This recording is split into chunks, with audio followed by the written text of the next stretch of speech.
is Jeff Mucci with RCR Wireless News, and we're here today with Aileen Smith, who is Senior VP of Collaboration for TM Forum, and we're enjoying Orlando at the 2011 Management World. Okay, thank you. Yeah, at the very heart of what the TM Forum does and the value that the TM Forum produces for its members are what we call our best practices and standards. And they are produced collaboratively by our members, for our members. And we, every year, our board of directors refines our strategic plan for the organization.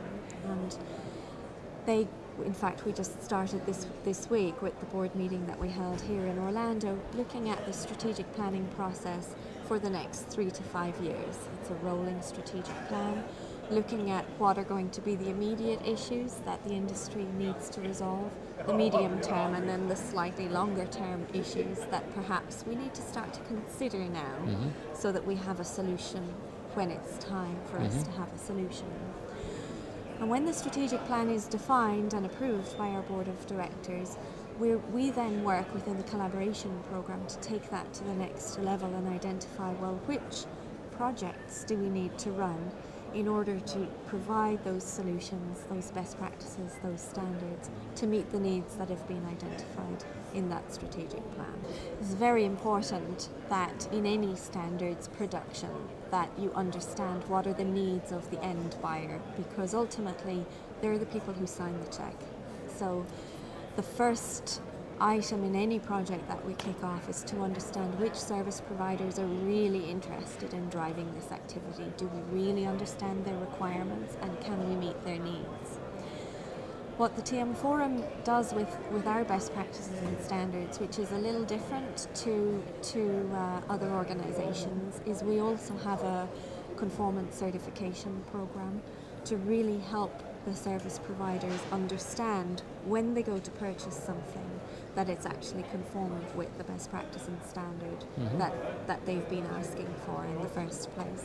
So closing that loop and helping the service providers close that loop within their procurement cycle at the back end is something that's quite unique. It's also something quite new for us. In fact, we've only started to do that in the last probably a little over a year, but it's proving very powerful for us. It's really all about cost and risk. The reason for it, you're right, it would be totally possible for a service provider to employ his own in-house development organization and do things in a completely custom way. And a lot of service providers have done that in the past.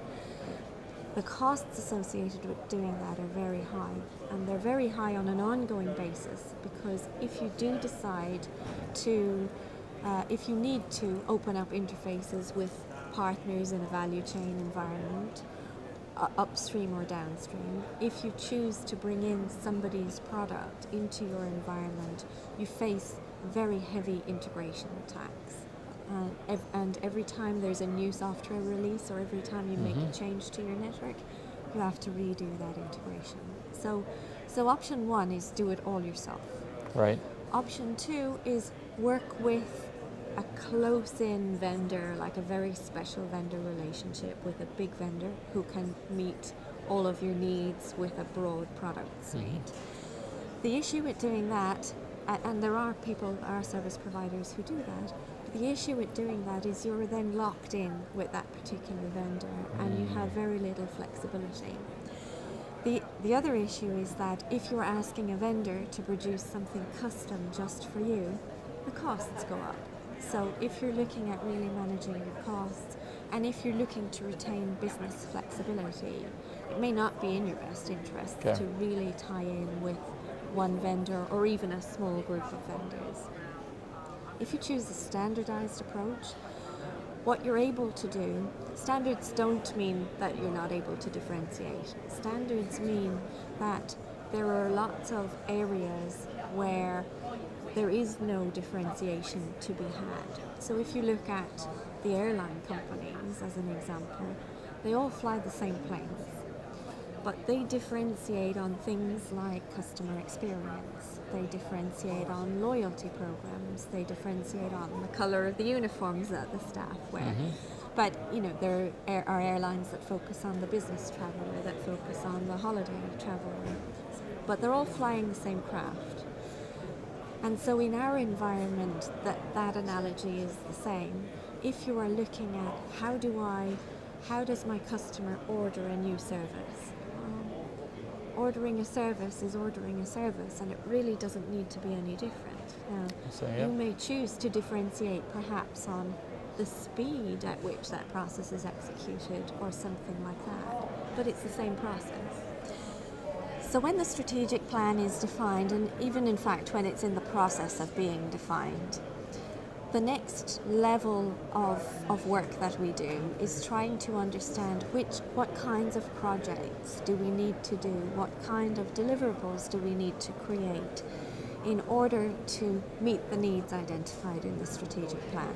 So sometimes something very high level in the strategic plan, like for example, we need to address customer experience, may ultimately break down into several different projects at a working level. And we work with all of the members of the organization to understand which members would have an interest in developing a particular area, and we reach out to those members and ask them to get involved in a particular project. Now, we work using an online collaboration community environment. So, and in that environment, we have over 50,000 individuals from our member companies who have registered themselves in specific what we call communities. So we have communities for each project, and we have communities that are kind of special interest groups, like I have a special interest in cable, so I'll join the cable community. And we drive our projects through that community environment. So we will set up, if you take the example of customer experience, for example, one of our research reports that we have here on the show floor was issued in September this year, and it identifies the key barriers to effective customer experience programs in service providers. And the number one barrier that the service providers identified, over 80% of customer experience programs are blocked because of problems with data integrity. So it means that they're not sure they have the right customer information. They're not sure the customer information is actually correct according to what services the customer has ordered, where the customer is living, perhaps, all these kinds of issues. So we in turn have a project running looking at the problem of data analytics, data consistencies and inconsistencies, and trying to alleviate that problem, which then feeds up to the overall strategic goal of improving customer experience. The main impact that our members would see from the introduction of smartphones in general would be the increased demands on bandwidth that their end customers are placing on them. And in fact, it's very difficult for them to monetize that additional bandwidth that their subscribers are demanding to be able to use. So one of the core tenets of the TM Forum has always been taking the cost out of running your network operations. And so that, in an environment where you've got to make additional investment to provide the bandwidth that your customers are demanding, but perhaps you're not able to monetize that, at least not in a linear fashion. The focus on costs, the focus on automation becomes even more critical than it ever was before. And that's one of the key areas that the TM Forum has always looked at. The other impact that we see is that the service providers understand they don't own the end-to-end solution like they would have done in the past. They, in fact, today are operating as part of a value chain, and they've got upstream and downstream partners, and they need to be able to interact seamlessly, onboarding content from many different organizations, different content providers, and pushing that out through multiple different channels. And those business-to-business interactions are a newer area for the TM Forum, because it means the service provider now has to look at how, in the most efficient way possible, can I open up my borders so that I can onboard content, so that I can deliver content, so that I can ensure that the subscriber, the customer, is getting the service that he is paying for.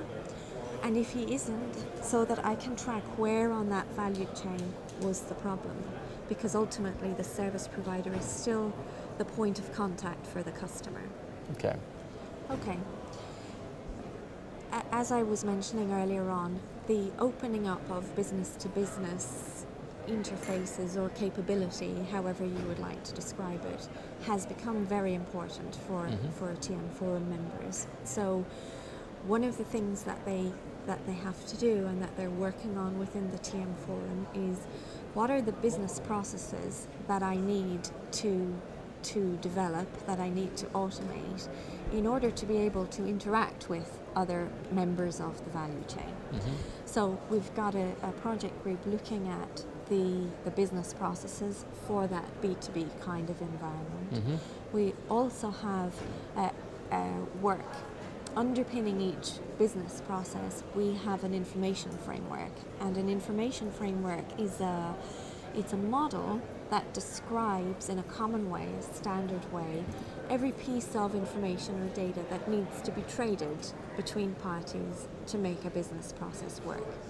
So as an example, if I need to send you information about a customer, it's really important that we both have the same understanding of that information, so that when I send it to you, you know, as a very simple example, she's sending me Christian name first, surname second, and you understand that that's the structure and you can interpret it correctly on your side. So there are certain pieces of information like that at a very generic level that need to be traded between businesses. Everything around customer, invoice, payment information, billing information needs to be shared and needs to be exposed. So making sure that the information model that the TM Forum has is appropriate for that business-to-business kind of environment is another very important project. The other, I would say, important aspect of this value chain is security, and is in protecting your network from attack. Because every time a new device is launched, every time a new piece of content is created, in fact, that produces also new risks and new opportunities for security attacks, cyber attacks, and also fraud. So again, we have working groups looking at those specific issues because they're much more exacerbated in this value chain, business-to-business environment.